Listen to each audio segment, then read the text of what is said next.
Hello my dear student, welcome back to my YouTube channel Subhash study centre. मेरे प्यारे बच्चों, आज के इस वीडियो में मैं लेकर के आ चुका हूं कक्षा 10 के जितने भी मेरे प्यारे बच्चे अर्धवार्षिक परीक्षा देने वाले हैं। आपकी अर्धवार्षिक परीक्षाएं इसी माह यानी अक्टूबर माह में होनी है। और यदि आपकी अर्धवार्षिक परीक्षाएं हो चुकी हैं तो आप लोग कमेंट करके ज़रूर बताइएगा, ताकि आप बोर्ड परीक्षा की तैयारी करना स्टार्ट कर सको। मैं आपको बोर्ड परीक्षा की तैयारी कराने का हर संभव प्रयास करूंगा। मेरे प्यारे बच्चों, अर्धवार्षिक परीक्षा यदि आपकी नहीं हुई है तो आप इस मॉडल पेपर को, ये जो वायरल मॉडल पेपर है सामाजिक विज्ञान विषय का, इसको आप लोग जरूर तैयार कर लेना। इस वायरल मॉडल पेपर से आपकी अर्धवार्षिक परीक्षा में 100% प्रश्न पूछे जाएंगे। मेरे प्यारे बच्चों, आप सभी लोग ध्यान देंगे, इस वायरल मॉडल पेपर के प्रश्न आपकी बोर्ड परीक्षा 2025 में भी 100% पूछे ही जाएंगे। तो जितने भी मेरे प्यारे बच्चे कक्षा 10 के विद्यार्थी हैं, आप सभी लोग इस मॉडल पेपर को तैयार कर लीजिएगा। चलिए मेरे प्यारे बच्चों, अर्धवार्षिक परीक्षा में आपको समय 3 घंटे का मिलेगा या 3 घंटे 15 मिनट का भी मिल सकता है, जैसा आपके विद्यालय में दिया जाए, क्योंकि विद्यालय स्तर पर होती है अर्धवार्षिक परीक्षा। लेकिन इसके अंक आपकी बोर्ड एग्जाम में जरूर जुड़ेंगे। तो मेरे प्यारे बच्चों, यहाँ आप ध्यान दें, नोट के अंतर्गत यह प्रश्न पत्र 2 खंडों, खंड का एवं खा में विभाजित है। खंड का में बहुविकल्पी प्रश्न तथा खा में यानी खंड खा में वर्णनात्मक प्रश्न है। मेरे प्यारे बच्चों, आप सभी लोग ध्यान दीजिएगा, 20 नंबर का पूर्णांक है जो बहुविकल्पी प्रश्न आएंगे, और खंड खा में जो प्रश्न आएंगे 50 नंबर के सभी प्रश्न होंगे। कुल 70 नंबर का पूर्णांक रहेगा पेपर का। बहुविकल्पी प्रश्नों के उत्तर OMR शीट पर तथा वर्णनात्मक प्रश्नों के उत्तर अपनी उत्तर पुस्तिका पर दीजिए, यानी जो आपको कॉपी मिलेगी उस पर आपको उत्तर देना है जो वर्णनात्मक प्रश्न हैं, और जो बहुविकल्पी प्रश्न आएंगे इनके उत्तर आपको OMR शीट में देना होगा। मेरे प्यारे बच्चों, यहाँ पर आप लोग ध्यान दें, ये सभी प्रश्न आप लोग रट लीजिएगा। चलिए, पहला प्रश्न है, फ्रांस की क्रांति कब हुई थी? वेरी वेरी इंपॉर्टेंट प्रश्न है। 2025 बोर्ड परीक्षा में भी 100% आएगा, क्योंकि 2024 में आया था, 23 में भी आया था, 22 में। यहाँ पर आप सभी लोग ध्यान दें, यह प्रश्न कई बार आ चुका है। तो फ्रांस की क्रांति मेरे प्यारे बच्चों हुई थी कब? सन 1789 ईस्वी में। आप लोग अच्छे से तैयारी करो अर्धवार्षिक और वार्षिक परीक्षा की। जैसा कि आप सभी जानते हैं कि नवरात्र के पावन दिन चल रहे हैं, और माता रानी से मैं प्रार्थना करूंगा कि आप सभी की स्मरण शक्ति बढ़ाएं, आप जो है पढ़ने में मन लगाएं। ऐसी कुछ कृपा दृष्टि माता रानी बरसा दें आप सभी के ऊपर, ताकि आप अच्छा स्कोर कर सको 2025 बोर्ड एग्जाम में। मैं आप सभी के लिए प्रार्थना जरूर करूंगा, और आप भी यहां पर मेहनत करेंगे बोर्ड एग्जाम की तैयारी करने में। जैसा कि आप सभी जानते हैं कि बिना कर्म किए कुछ भी हासिल नहीं होता है। नेपोलियन का संबंध किस देश से था? तो मेरे प्यारे बच्चों, नेपोलियन का संबंध था फ्रांस देश से। यहाँ पर सा वाला विकल्प सही हो जाएगा। आप लोग ध्यान दीजिएगा, A, B, C और D इस तरह से प्रश्न दिए रहेंगे, और जो भी ऑप्शन सही रहेगा आप जो है उसको जो है क्या करेंगे, OMR शीट में गोला काला कर देंगे। अगला प्रश्न है, रॉलेट एक्ट कब पारित हुआ? तो मेरे प्यारे बच्चों, रॉलेट एक्ट पारित हुआ था सन 1919 ईस्वी में, और रॉलेट एक्ट को किस नाम से जाना गया? काला कानून के नाम से भी जाना गया। सन 1919 में एक घटना और हुई थी, 13 अप्रैल सन 1919 ईस्वी में जलियांवाला बाग हत्याकांड हुआ था। मेरे प्यारे बच्चों, अगला प्रश्न है, करो या मरो का नारा किसने दिया? तो करो या मरो का नारा दिया था मेरे प्यारे बच्चों महात्मा गांधी जी ने। बा वाला ऑप्शन सही हो जाएगा। और यह नारा महात्मा गांधी जी ने भारत छोड़ो आंदोलन, भारत छोड़ो आंदोलन के दौरान दिया था। भारत छोड़ो आंदोलन जब चलाया महात्मा गांधी जी ने, तब उसी आंदोलन के दौरान इन्होंने यह नारा दिया था, करो या मरो, यानी डू आर डाई। अगला प्रश्न मेरे प्यारे बच्चों है, जर्मनी के एकीकरण में मुख्य भूमिका किसकी थी? तो जर्मनी के एकीकरण में मेरे प्यारे बच्चों मुख्य भूमिका किसकी थी? यहाँ पर राइट आंसर क्या हो जाएगा? ऑटो वान बिस्मार्क। यदि प्रश्न आता है कि जर्मनी के एकीकरण में सबसे अहम भूमिका किसने निभाई, तो ऑटो वान बिस्मार्क ने ही निभाई थी।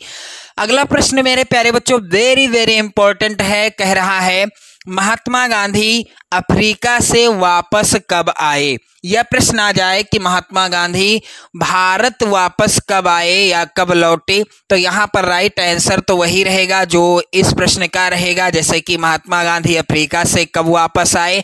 इसका राइट आंसर होगा मेरे प्यारे बच्चों बा वाला ऑप्शन, सन 1915 ईस्वी में महात्मा गांधी दक्षिण अफ्रीका से भारत वापस आए थे। चलिए मेरे प्यारे बच्चों, यहाँ पर अगला प्रश्न है, लैटेराइट मिट्टी का रंग होता है, तो लैटेराइट मिट्टी का रंग किस तरह का होता है, कैसा होता है? यहाँ पर राइट आंसर होगा, आप आ वाला ऑप्शन को सही करेंगे क्योंकि लैटेराइट मिट्टी का रंग होता है लाल। अगला प्रश्न है, पर्वतों पर मृदा अपरदन का साधन क्या है? तो मेरे प्यारे बच्चों पर्वतों पर मृदा अपरदन का साधन है जल, क्योंकि जल के द्वारा ही पर्वतों पर मृदा अपरदन की प्रक्रिया तीव्र गति से शुरू हो जाती है। अगला प्रश्न है, देश के किस राज्य में जल की कमी रहती है? तो आप सभी जानते हैं कि राजस्थान राज्य एक ऐसा राज्य है हमारे देश का जहां पर जल की कमी रहती है। प्रश्न अगला है, सलाल बांध किस नदी पर बना है? तो मेरे प्यारे बच्चों सलाल बांध चिनाब नदी पर बना है। इस प्रश्न को आप लोग जरूर तैयार कर लेना, 2025 बोर्ड एग्जाम में भी ये प्रश्न आएगा। चलिए अगला प्रश्न है, यहाँ पर निम्न में से कौन सी एक रबी की फसल नहीं है? तो इसका जो है आंसर आप लोग कमेंट करके बताइएगा कि इसमें से कौन सी फसल है जो रबी की फसल नहीं है। चलिए मेरे प्यारे बच्चों अगला प्रश्न है, यहाँ पर यूरोपीय संघ का मुख्यालय कहाँ है? तो यहाँ पर बा वाला ऑप्शन सही होगा, ब्रुसेल्स में। ब्रुसेल्स में है यूरोपीय संघ का मुख्यालय। प्रश्न अगला है कि श्रीलंका में निम्न में से कौन सा धर्म है? तो श्रीलंका में मेरे प्यारे बच्चों बौद्ध धर्म है। और मैं आप सभी को एक और चीज बता देना चाहता हूं कि श्रीलंका में किस भाषा के बहुसंख्यक वर्ग हैं, यानी किस वर्ग के बहुसंख्यक लोग हैं? तो यहाँ पर सिंहली वर्ग के लोग, यानी सिंहली वर्ग के लोगों की संख्या जो है क्या है? सर्वाधिक है। चलिए अगला प्रश्न है, भारत में कुल कितने संघीय राज्य हैं? तो इस प्रश्न का भी आंसर आपको कमेंट करके बताना है। प्रश्न अगला है, भारत में सर्वाधिक बोले जाने वाली यानी बोली जाने वाली भाषा कौन सी है? तो यहाँ पर बा वाला ऑप्शन सही हो जाएगा, हिंदी। भारत में सर्वाधिक रूप से यानी सबसे अधिक क्या बोली जाती है? हिंदी भाषा बोली जाती है। मेरे प्यारे बच्चों आप सभी लोग वीडियो को लाइक कर दीजिएगा, शेयर कर दीजिएगा। चलिए यहाँ पर अगला प्रश्न है, भारत की कितने प्रतिशत जनसंख्या गरीबी की रेखा के नीचे है? तो आप सभी लोग ध्यान दें, इस प्रश्न का आंसर आप जो है कमेंट करके बताइएगा। तो कुल मैंने आप लोगों से इस मॉडल पेपर में 2 प्रश्न पूछे हैं कमेंट करके बताने के लिए, तो आप उसका आंसर जरूर कमेंट कीजिएगा।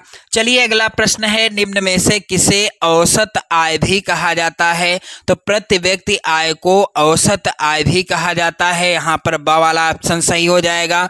प्रश्न अगला मेरे प्यारे बच्चों सबसे ज्यादा इंपॉर्टेंट है, कह रहा है भारत में जीविका का प्रमुख स्रोत क्या है? तो भारत में मेरे प्यारे बच्चों जीविका का प्रमुख स्रोत क्या है? कृषि, क्योंकि हमारा भारतवर्ष जो है कृषि प्रधान देश है। तो मेरे प्यारे बच्चों भारत में जीविका का सबसे प्रमुख स्रोत क्या है? कृषि है। चलिए अगला प्रश्न है, कौन सा क्षेत्र सबसे अधिक रोजगार देता है? तो मेरे प्यारे बच्चों इसका राइट आंसर क्या हो जाएगा? तृतीयक क्षेत्रक। यहाँ पर राइट आंसर सी वाला ऑप्शन सही होगा। तृतीयक क्षेत्रक भारत में जो है सर्वाधिक रोजगार देता है। अगला प्रश्न है, निम्न में से सार्वजनिक क्षेत्र में कौन नहीं है? तो यहाँ पर आप सभी लोग ध्यान दीजिएगा, इसका राइट आंसर हो जाएगा टिस्को। ये जो है सार्वजनिक क्षेत्र के अंतर्गत नहीं आता, बाकी रेलवे, डाकघर और सेल ये सभी सार्वजनिक क्षेत्र के जो हैं क्या हैं? उदाहरण हैं। तो मेरे प्यारे बच्चों अगला प्रश्न यहाँ आप देखेंगे वर्णनात्मक प्रश्न पूछे जाएंगे। खंड खा के अंतर्गत। तो चलिए लघुत्तरी प्रश्न है यहाँ पर पहला, भारतीय राष्ट्रीयवाद यानी भारतीय राष्ट्रवाद के उदय के 3 कारणों को लिखिए। प्रत्येक प्रश्न आएगा 4 नंबर का। मेरे प्यारे बच्चों अथवा में प्रश्न है यहाँ पर, फ्रांसीसी क्रांति का यूरोप पर क्या प्रभाव पड़ा। वेरी वेरी इंपॉर्टेंट प्रश्न है, आप लोग जरूर तैयार कर लेना इसका आंसर।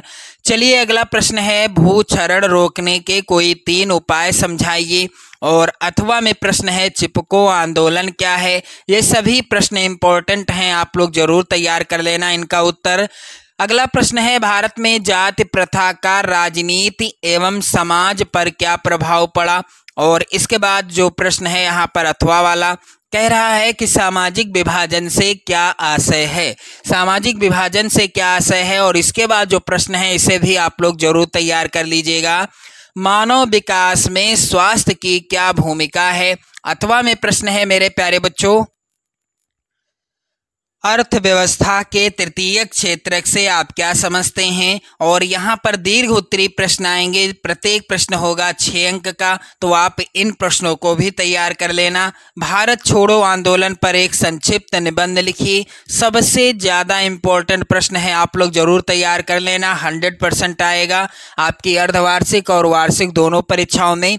1789 ईस्वी की फ्रांस की क्रांति के क्या कारण थे। और अगला प्रश्न है, वनों से होने वाले लाभों का वर्णन कीजिए। सबसे ज़्यादा इम्पोर्टेंट प्रश्न है।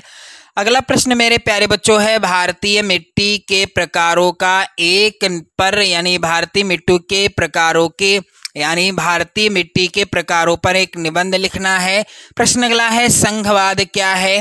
भारत के संघीय ढांचे की 4 विशेषताएं बताइए। प्रश्न अगला है मेरे प्यारे बच्चों, जातिवाद क्या है। भारतीय लोकतंत्र में इसकी क्या भूमिका है। संगठित तथा असंगठित कार्य क्षेत्र में अंतर को स्पष्ट कीजिए। मेरे प्यारे बच्चों अगला प्रश्न है यहाँ पर, विकसित देशों की किन्हीं 3 विशेषताओं का वर्णन कीजिए। फिर आप देखेंगे मानचित्र से संबंधित प्रश्न यहाँ पर 9 का है, भारत के रेखा मानचित्र में निम्नलिखित को दर्शाइए। इस तरह के प्रश्न आएंगे, जैसे कि वह स्थान जहां जलियांवाला बाग हत्याकांड हुआ आपको मानचित्र में दर्शाना है। वह स्थान जहां गांधी जी ने नमक बनाना प्रारंभ किया। वह स्थान जहां आनंद भवन स्थित है। वह स्थान जहां 1927 में कांग्रेस का अधिवेशन हुआ। और वह स्थान जहां स्वर्ण मंदिर स्थित है। मेरे प्यारे बच्चों भारत के दिए गए मानचित्र में निम्न को भी दर्शाइए, जैसे कृष्णा नदी को आपको इस चिन्ह के द्वारा दर्शाना है, सुंदरवन को इस चिन्ह के द्वारा, जयपुर नगर को इस चिन्ह के द्वारा और नागार्जुन बांध को इस चिन्ह के द्वारा तथा बिहार की राजधानी को इस चिन्ह के द्वारा दर्शाना है। तो मेरे प्यारे बच्चों आपने देखा अर्धवार्षिक परीक्षा का सामाजिक विज्ञान विषय का वायरल मॉडल पेपर। आप लोग इसके सभी प्रश्नों को तैयार कर लेंगे, क्योंकि ये सभी प्रश्न आपकी बोर्ड परीक्षा 2025 के लिए भी सबसे ज़्यादा इम्पोर्टेंट है। और 100% की गारंटी मेरी है कि यहाँ से प्रश्न जरूर आएंगे आपकी बोर्ड परीक्षा में भी। तो मेरे प्यारे बच्चों एक बार शेयर कर दीजिएगा, लाइक कर दीजिएगा वीडियो को। चैनल पर यदि आप नए हैं तो चैनल को भी सब्सक्राइब कर लीजिएगा। जय हिंद।